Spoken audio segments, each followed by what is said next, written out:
Boa tarde. Eu estou aqui representando a diretora de redação do Correio Brasiliense, Ana Dubê, que ficou impossibilitada de vir. Então, eu tenho uma dupla missão. Uma, passar um recado aos magistrados, e a outra, representá-la.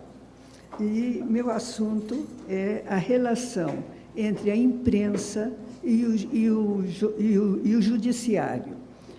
O artigo 19 da Declaração dos Direitos Humanos reconhece o direito de acesso à informação. A informação emanada do Poder Judiciário não foge à regra. Cabe, sobretudo, à imprensa torná-la pública, e não é tarefa fácil. A dificuldade reside na comunicação. Imprensa e judiciário têm muitos pontos em comum. Eu destaco um, a língua. A língua é o instrumento de trabalho tanto da imprensa quanto do judiciário. Eles utilizam esse código para dar o recado. O juiz redige a sentença na língua técnica do direito. O repórter a traduz na língua técnica do jornalismo. Pode ocorrer, então, o que Mário Quintana poetou.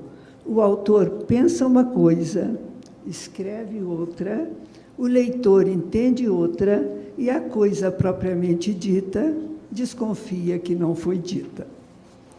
Tal desencontro pode ser observado em qualquer matéria, mas o risco é grande na matéria jurídica. Por quê? Por duas limitações. Por um lado, magistrados têm dificuldade de utilizar linguagem política. Política no sentido etimológico da palavra, em referência àqueles que vivem em sociedade.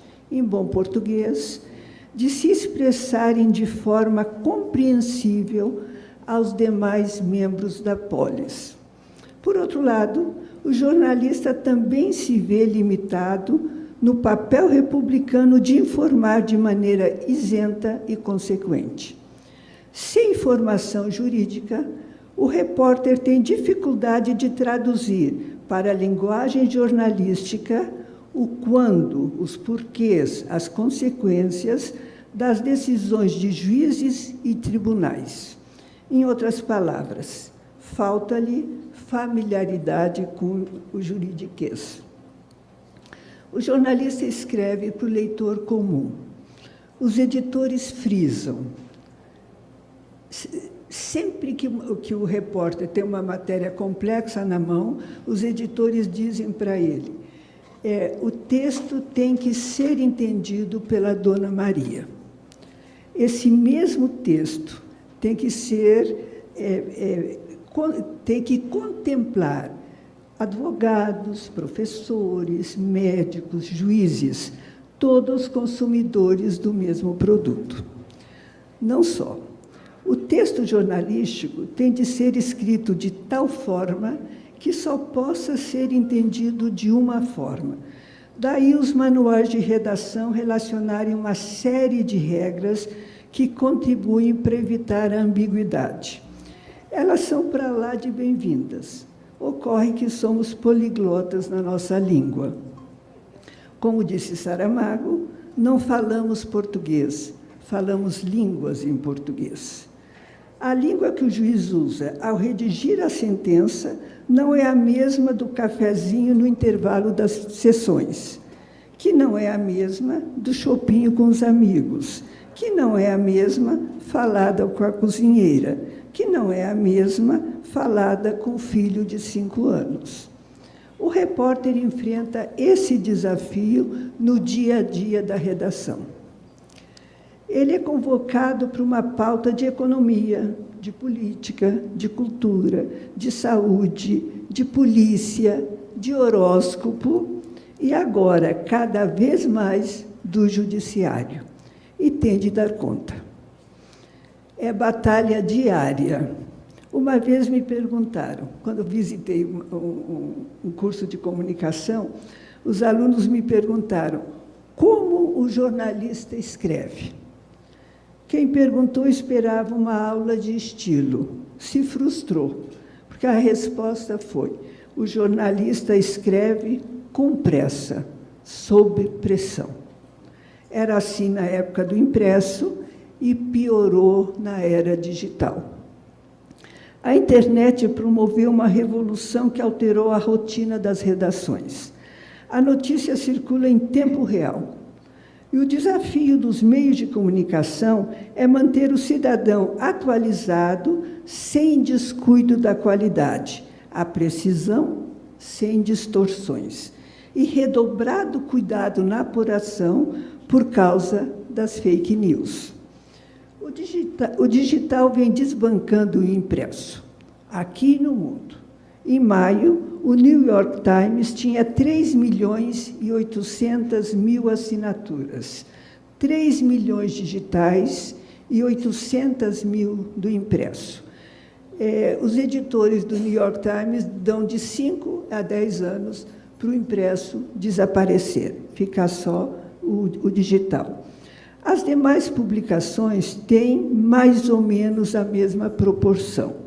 O Correio, o Globo, a Folha, o Estadão trilham um caminho semelhante.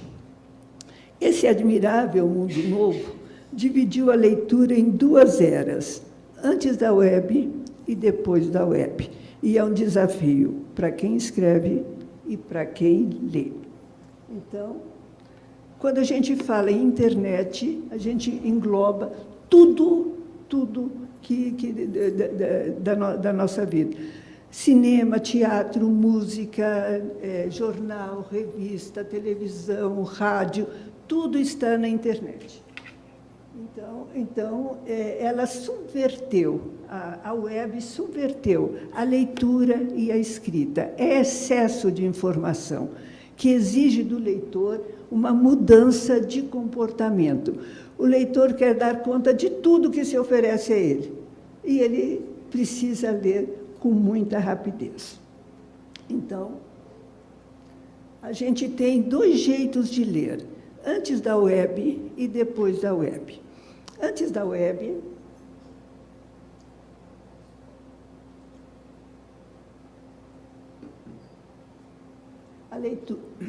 a leitura era linear, demarcada e estável.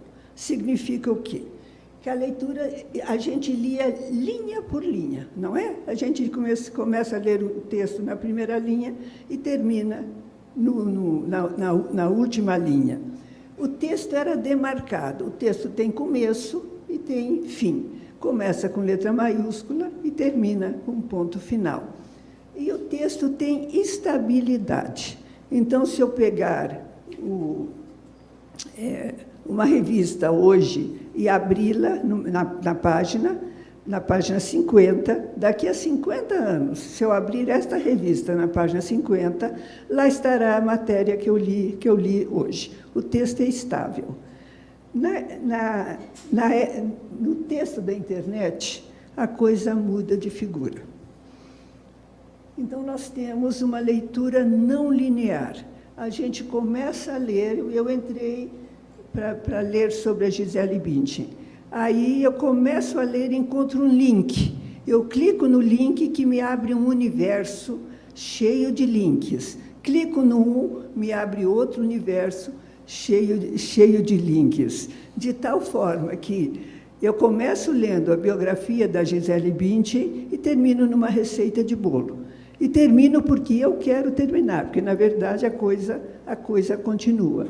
Então, depois da web, a leitura não é linear, não é demarcada, não tem fim. A leitura não tem fim. E é instável. Então, se eu quiser recuperar o caminho percorrido para chegar à receita de bolo, possivelmente eu não vou conseguir chegar lá. Aí nós temos um novo leitor. O leitor de hoje é um leitor diferente do leitor de antigamente. Primeiro, ele tem muita oferta, então ele é infiel. Ele pode ler o Correio hoje, amanhã não lê o Correio, vai vai ler o Estadão, vai ler a Folha, ou vai ler um site, entra num site.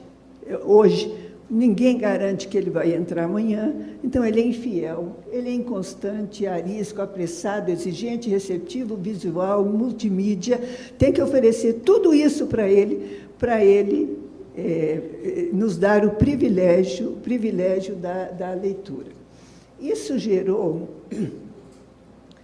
uma forma de leitura diferente. Esta é uma mancha feita pelo Google, que analisou como os leitores, onde o olhar do leitor se fixa na tela. Então, reparem que ele se fixa sobre o vermelho, é onde mais se fixa, o amarelo onde menos se fixa, e os demais, nas demais cores, ele não se fixa. Então, a leitura da internet é uma leitura em T. O leitor lê obrigatoriamente o título, e aí talvez leia o primeiro parágrafo. E no primeiro parágrafo não lê todo o primeiro parágrafo, ele lê as primeiras palavras do primeiro parágrafo. Se interessar, ele prossegue. Se não interessar, ele passa para frente, vai ler outra coisa.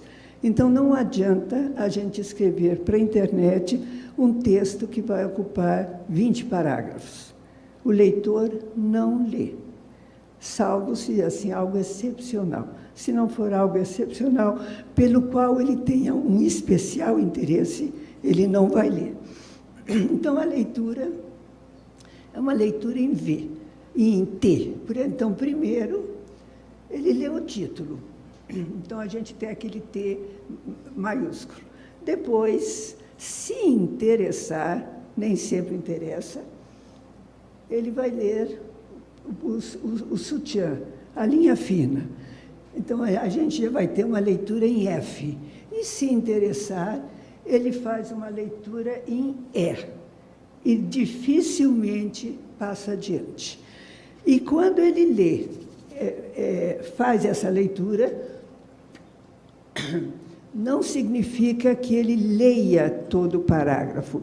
Ele lê as primeiras palavras do primeiro parágrafo.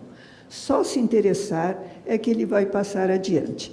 Então, o desafio de quem escreve é dar o recado, dizer o mais importante na frente. Deixar os advérbios, deixar os acessórios para depois. Alguém disse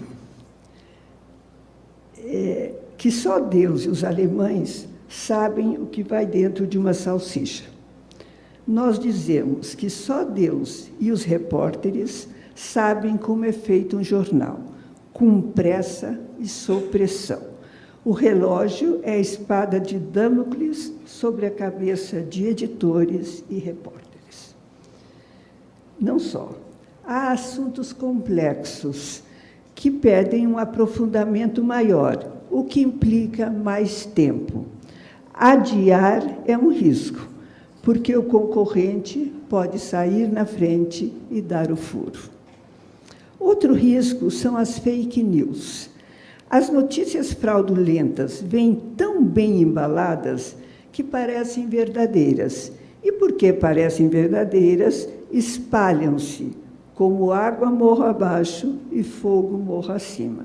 É assim, vejam.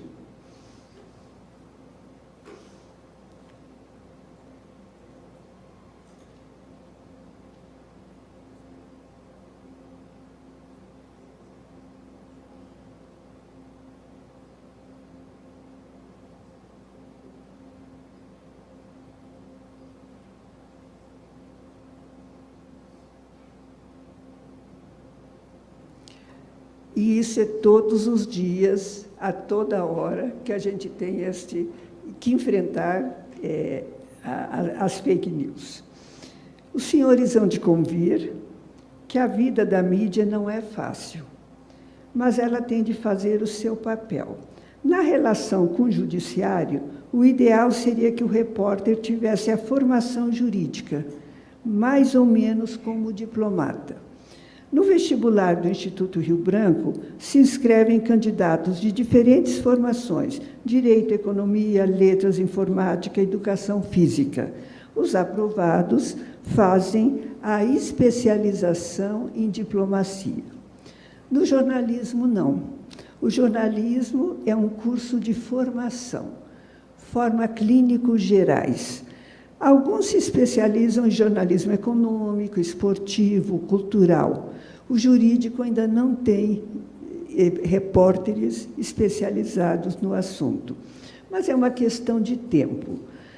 Os atos e fatos processuais estão cada vez mais imbricados na realidade e no dia a dia das pessoas. Linguagem e conceitos serão paulatinamente assimilados e retransmitidos com precisão e sem distorções. Mas esse é o mundo ideal. Enquanto o mundo ideal não chega, há que haver um clima de cooperação entre o judiciário e a imprensa. Passo importante é uma assessoria de imprensa apta a construir pontes entre os dois universos. Também palestras e cursos rápidos para jornalistas são para lá de bem-vindos. Doutor Prudente, o senhor podia aproveitar aqui essa estrutura da escola e oferecer cursinhos rápidos para nós. Na redação, o editor pede para o repórter: tenha pena do leitor. Eu, em nome do bom jornalismo, peço para os senhores: tenham pena de nós. Muito obrigada.